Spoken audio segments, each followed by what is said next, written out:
নমস্কার বন্ধুরা, আমি অর্ক রায়। আমার ইউটিউব চ্যানেল দৈববাণী চ্যানেলটি ভালো লাগলে অবশ্যই লাইক, শেয়ার এবং সাবস্ক্রাইব করবেন। আজকে বলতে চলেছি বিপত্তারিণী পুজোর সম্পর্কে।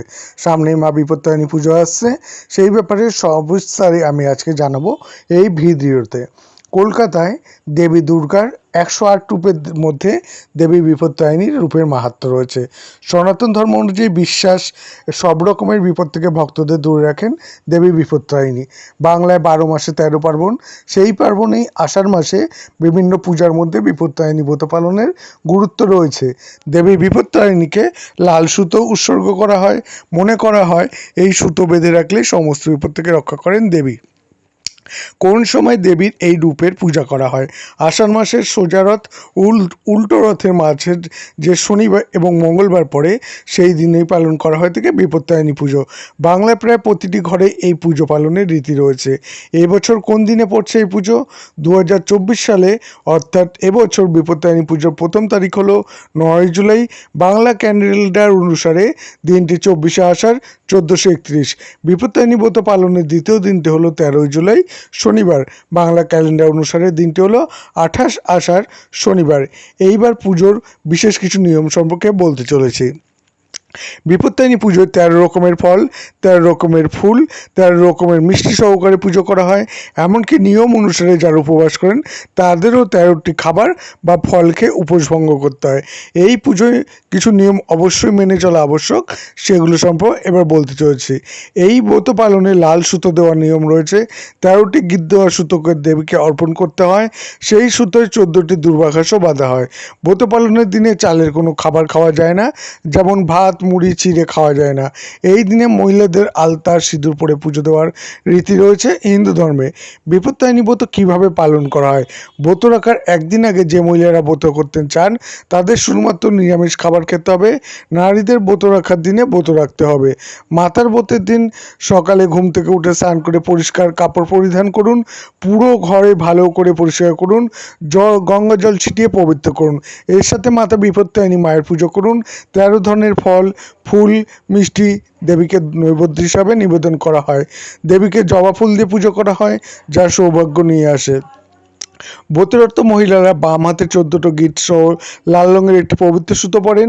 যদি পুরুষরা ব্রত পালন করে তাহলে তাদের ডান হাতে এই সুতো পরা উচিত। এই সময় মা বিপত্তারিণী উপবাসের গল্পও মন্দিরে পুরোহিতরা বর্ণনা করেছেন। প্রচলিত বিশ্বাস হলো যারা ব্রত পালন করেন তারা দেবী বিপত্তারিণীর আশীর্বাদ পান এবং পরিবারের সকল প্রকার ঝামেলা থেকে রক্ষা করতে সক্ষম হন। সম্পর্কিত নাম বিপত্তারিণী পুজো, বিপত্তারিণী ব্রত, বিপত্তারিণী ব্রতকথা, বাঙালি উৎসব শুরু এবং পূজা। আর বিপত্তারিণী ব্রতকথা বাঙালি উৎসব শুরু তিথি আষাঢ় মাসে শুক্লপক্ষের মঙ্গলবার ও শনিবার।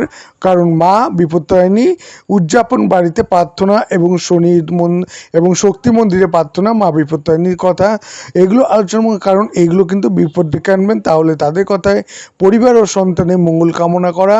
এই পুজোর কিছু নিয়মনীতি মানতে হয়, না হলে কিন্তু মারাত্মক বিপদ আসতে পারে। আসুন জেনে নিন কী কী কাজ করতে নেই মা বিপত্তারিণীর পুজোর সময়। স্বাস্থ্যমতে বিপত্তারিণী পূজা যদি করেন তাহলে তার আগের দিন নিরামিষ খাবার খেতে হবে। কোনোভাবেই আমিষ কোনো কিছু খাবার কিন্তু মুখে দেওয়া যাবে না। আর এই ক্ষেত্রে কয়েকটা কথা বলতে চাইব যে দেখুন, সাধারণ মহিলারা এই পুজো অংশ নিলেও নিয়ম পালন করতে পারেন বাড়ির পুরুষ সদস্যরাও। তাই পুজোর দিন তারাও চাল গমের কোনো খাওয়া থেকে বিরত থাকবেন। এই দিন কাউকে খারাপ বা কটু কথা বলতে বারবার কিন্তু নিষেধ করা হয়েছে। বাড়ির কোনো মহিলাকে খারাপ কথা বা অপমান করতে বারণ করা হয়েছে বারবার। এই দিন সমস্ত প্রকার নেশা থেকে দূরে থাকার পাশাপাশি চেঁচিয়ে কথা বলতেও বারণ করা হয়েছে। বিশ্বাস করা হয় এই দিন চিনি ধার দিলে শুক্র দুর্বল হয়, তাই কাউকে চিনি ধার দেবেন না বিপত্তারিণী পুজোর দিন। এমনকি পুজোর সময় কথা বললেও মা অসন্তুষ্ট হন বলে বিশ্বাস। প্রসঙ্গত উল্লেখ্য, প্রতি বছর সোজার উল্টো রথের মাঝখানে শনি ও মঙ্গলবারে সাধারণত মা বিপত্তারিণী পুজো করা হয়। এই বছর বিপত্তারিণী পুজো হবে আগামী 9 জুলাই শনিবার। তার আগে কী কী করতে নেই তার সঠিক নিয়ম মেনে পূজা করার নিয়ম নীতি মেনে পুজো করলে কিন্তু সন্তুষ্ট হবেন দেবী। এবার বলতে চলেছি বিপত্তারিণী ব্রত কথা। ব্রতের নিয়ম আষাঢ় মাসের অরণ তৃতীয়া বা নবমী তিথির যে কোনো শনিবার বা মঙ্গলবারে এই ব্রত পালন করতে হয়। জটার ঘট স্থাপন করে পুরোহিত ব্রাহ্মণের দ্বারা পুজো করাতে হয়, সাধ্যমতো তাকে দক্ষিণা দিতে হয়। ব্রতের উপকরণ ঘট, আম্রপল্লব, সশীষ ডাব একটি, 13 রকমের ফুল, 13 রকমের ফল দুভাগ করে কেটে নিতে হয়, 13 গাছে লাল সুতো, 13টি দুব্বা, 13টি পান, 13টি সুপারি, 13টি সুপারি দিতে হয়। অতিরিক্ত নিয়ম ব্রতের আগের দিন হবিষ্য বা নিরামিষ খেতে হয়। পূজা শেষে ব্রত কথা শুনে সেই আসনে বসেই ফলমূল ও মিষ্টান্ন বা লুচি পুরি খেয়ে উপবাস কাটাতে হয়। সুটোয় 13টি গাঁট ও দুর্বা দিয়ে পুরুষদের ডানাতে এবং মেয়েদের বাম হাতে বাঁধতে হয়, আর পুরোহিতকে যথাসাধ্য দক্ষিণা দিতে হয়।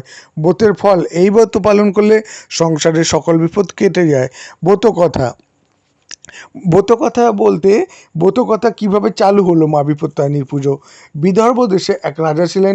তার রানী খুবই ভক্তিমতী এবং স্বামী ভক্তি পরায়ণা। রানী ভক্তি সহকারে বিপত্তারিণী পূজা করতেন। এক মুচিনির সাথে তিনি সহিপাতি ছিলেন। মুচিনিকে তিনি প্রায় নানা ফল খাদ্যদ্রব্য উপহার দিতেন। মুচিনি খুব গরিব, তারও ইচ্ছা সে রানীমাকে কিছু উপহার দেয়। রানী রোজই বলেন, একদিন তোমার থেকে কিছু চেয়ে নেব, কিন্তু চাওয়া আর হয় না। হঠাৎ একদিন রানী বললেন, তোমরা তো গোমাংস রান্না করো, একদিন একটু নিয়ে এসো, দেখবো কীরকম। মুচিনি রানীর কথা শুনে খুব খুশি, খুব যত্ন করে সে গোমাংস রাঁধলো। তারপর কাপড় চাপা দিয়ে রাজবাড়িতে এনে রানীকে বলল, এনেছি। রানী যত্ন করে কাপড় ঢাকা দিয়ে রাখলেন। এদিকে হয়েছে কি, মুচিনি গোপনে গোমাংস আনলো বটে, কিন্তু রাজবাড়ির একটি চাকর তা দেখতে পেয়ে গেল। সে রাজাকে এসে সব কথা বলতেই রাজা এসে রানীকে বললেন, মুচিনি তোমাকে কি দিয়ে গেছে? যদি আপত্তিকর কিছু সে রেখে গিয়ে থাকে তাহলে আমি তোমার শিরচ্ছেদ করব। রানী বিপদে পড়ে মা বিপত্তারিণীকে দুর্গাকে ডাকতে লাগলেন, এবং মা বিপত্তারিণী দুর্গা ভক্তের আকুল কান্নায় স্থির থাকতে পারলেন না। রানীর কানে কানে বললেন, দেখগে সব ফুল হয়ে গেছে। রানী তখন রাজাকে সেই ফুল এনে দেখালেন। রাজা চাকরকে তিরস্কার করলেন এবং মা বিপত্তারিণী দুর্গার কৃপায় রানীর কিন্তু বিপদ কেটে গেল। সেই থেকে এই রাতের কথা চারিদিকে প্রচার হলো, অথ বিপত্তারিণীর কথা ব্রতকথা সমাপ্ত হলো। এবার মা বিপত্তারিণীর ধ্যান মন্ত্র: ওং কালা ভাব্রাং কটাক্ষৈরি কুলো ভয়দাং মৌলি বন্ধে দু রেখাম শঙ্খং চক্রং কৃপাণং ত্রিশিখিমপি কৈরি রু দ হন্তিং তিনেনাম সিংহ স্কন্ধাধীরং ত্রিভু ন মখিলং তেজসা পুরয়ন্তীম ধ্যায়ে দুর্গাং জয়াখ্যাং ত্রিদশ পরিবৃতাং সেবিতাং সিদ্ধিকাময়ী। অত আমার বিপত্তারিণীর মন্ত্র সম্পূর্ণ হলো।